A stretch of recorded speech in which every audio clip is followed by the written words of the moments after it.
হ্যাঁ, তাই এই গোপালের দোলনাটা কত দূরে যাবে দাদা? এটা যাবে হচ্ছে সুভাষ গ্রাম। মানে এক দিদিভাই একটু অসুবিধায় পড়েছে, মানে অর্ডার দিয়েছিল কিন্তু তার আসার কথা, সে কোনো কারণে আসতে পারছে না। সুভাষগ্রাম বলতে ওই যে সাউথ লাইনে?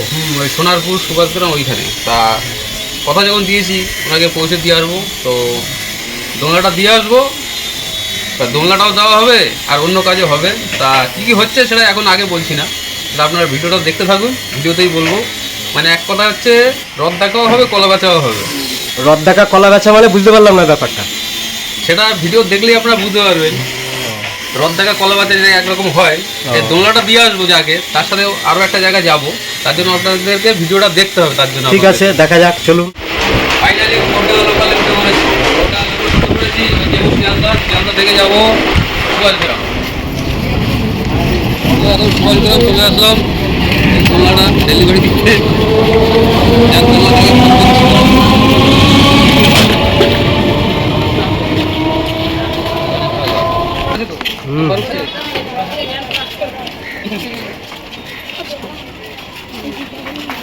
জ্ঞান খেলানো হয়ে গেলে তখন কোন দিকে তাকিয়ে তাকিয়ে যাচ্ছি? হ্যাঁ, আমি স্টেশনে ফ্লাইওভারের নিচে আছি। ঠিক কোন দিকটা? ওই বাড়িপুরের দিকে? আচ্ছা আচ্ছা, ঠিক আছে।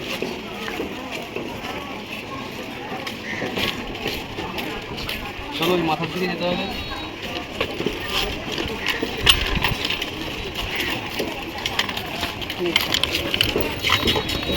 ট্রেন ছেড়ে দে। রামখানা, এটা তো বারুইপুর লোকাল গেল। আপনার কি? অনেক ধন্যবাদ।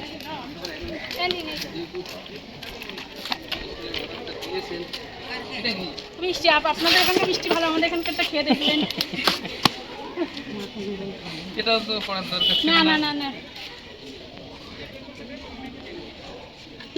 এইভাবে খুলে দেবো না, ঝুলিয়ে দেবো? ঝুলার তো আপনিও পারবেন। হ্যাঁ ইজি হ্যাঁ ব্যাপার। হ্যাঁ, এইভাবে নিয়ে যেতেই আমার সুবিধা, কারণ রাস্তা পুরো খারাপ।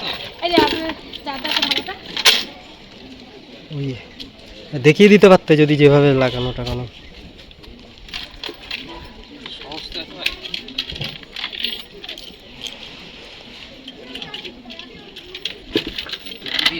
মিষ্টি হয়েছে।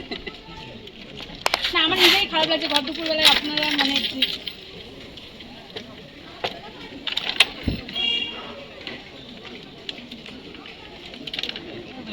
হ্যাঁ।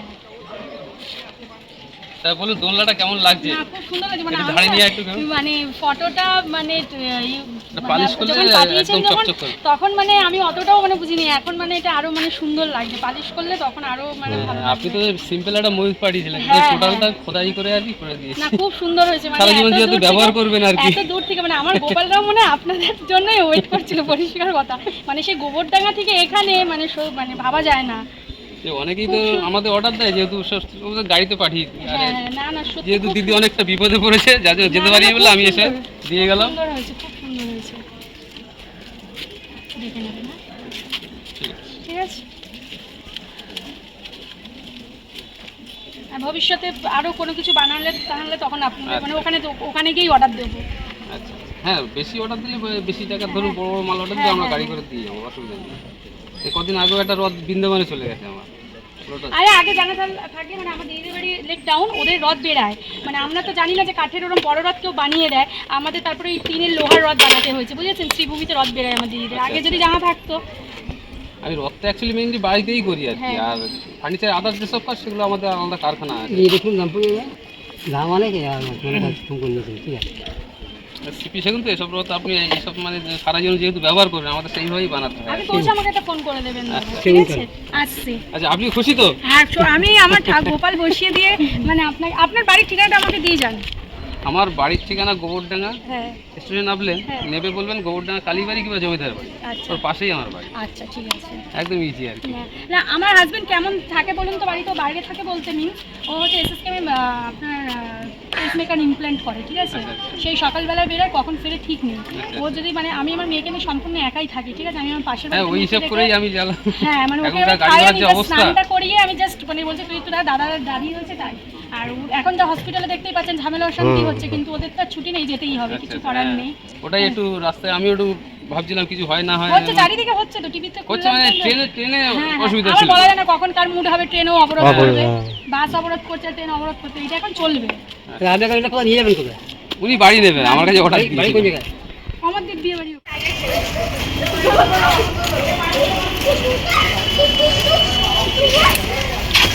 এখন আমি চলে আসলাম সোনারপুরে, এবার আর একটা দিদির বাড়ি যাবো, সেখানে প্রায় অনেক বছর পরে যাচ্ছি। তো চলুন সেখানে, এখন আমি সোনারপুর দেখতেই পাচ্ছেন, আর যাওয়া যাক সেখানে।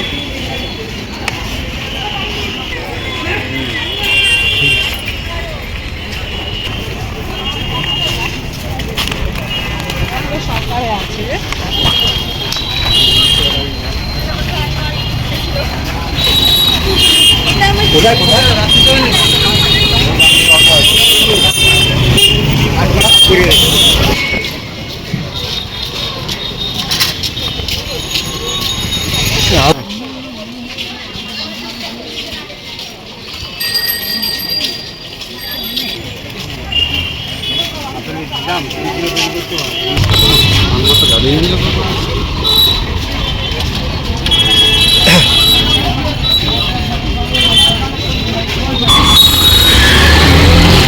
আবার কি অটো যেতে হবে হেঁটে? তো বন্ধুরা ফাইনালি চলে এসেছি দিদির বাড়ি, এই যে দিদির বাড়ি, তো এখন যাবো, তো এখন দিদির বাড়ি যাবো। বহু বছর পরে আসলাম, প্রায় 25 বছর পরে আসলাম, সব ভুলে গেছিলাম।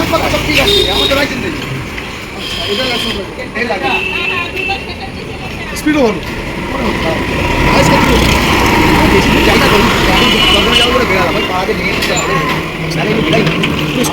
হ্যাঁ আমার ওই নীলগাল মাঠে দাঁড়াও একটা বাড়ি যাচ্ছে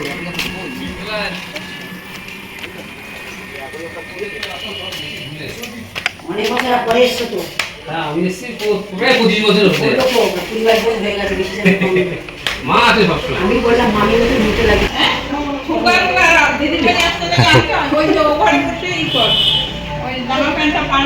বন্ধুরা, অনেক কষ্টে আসলাম, মানে আজ থেকে 24-25 বছর আগে এসেছি, তাই তখন একরকম ছিল, এখন রাস্তার গলিগালা একটু অন্যরকম হয়ে গেছে, তাই একটু মানে সমস্যা হচ্ছিল আসতে, বারবার ফোন করতে হচ্ছিল।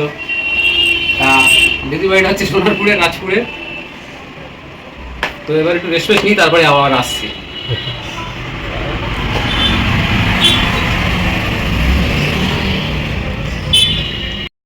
খাবি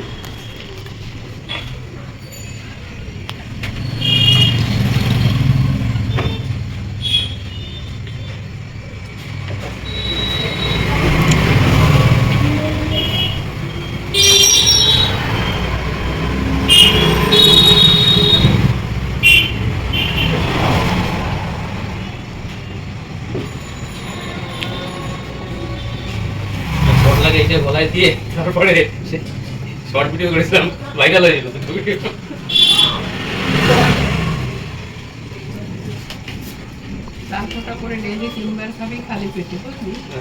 দিদির বাড়ি আসলাম, ঘুরলাম, খেলাম দিলাম, কিন্তু থাকতে পারলাম না। দিদির এটাই আফসোস, পরে এক সময় আসবো, কিছু করার নেই, কিন্তু আমাদের কাজের মধ্যে অনেক ব্যস্ত থাকতে হয়, কি আর করা যাবে। এবার আমাদের যাওয়ার পালা, আবার এক সময় আসবো। তুমি কবে যাবা বলো? মানে এতদিন রথ বানিয়ে বানিয়ে আমার আউটের ভিডিও সব বন্ধ হয়ে গেছে। লোক দেখে আর কি, মানে তো বন্ধুরা খাওয়া দাওয়া করে রেস্ট নিয়ে একটু বসলাম। তা অনেক জার্নি করে এসছি, যেহেতু দিদির বাড়ি আজ প্রায় 20-22 বছর বাদে আসলাম, তা খুবই ভালো লাগছে। তো দিদি তো আজকে যেতে দেবে না, কিন্তু আমাদের তো যেতে হবে। প্রচুর প্রচুর কাজের চাপ, যেহেতু মানে আমাদের তো এখন অনেকটা কাজের চাপ থাকে, যার জন্য আমাদের যাওয়াই লাগবে।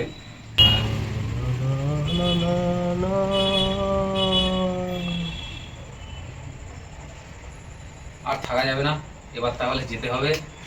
অনেক রিকোয়েস্ট করছে দিদি, যেহেতু পরে এক সময় আসবো, শীতের সময় এক সময় আসবো যেহেতু, তো এখন আমাদের যেতেই হবে।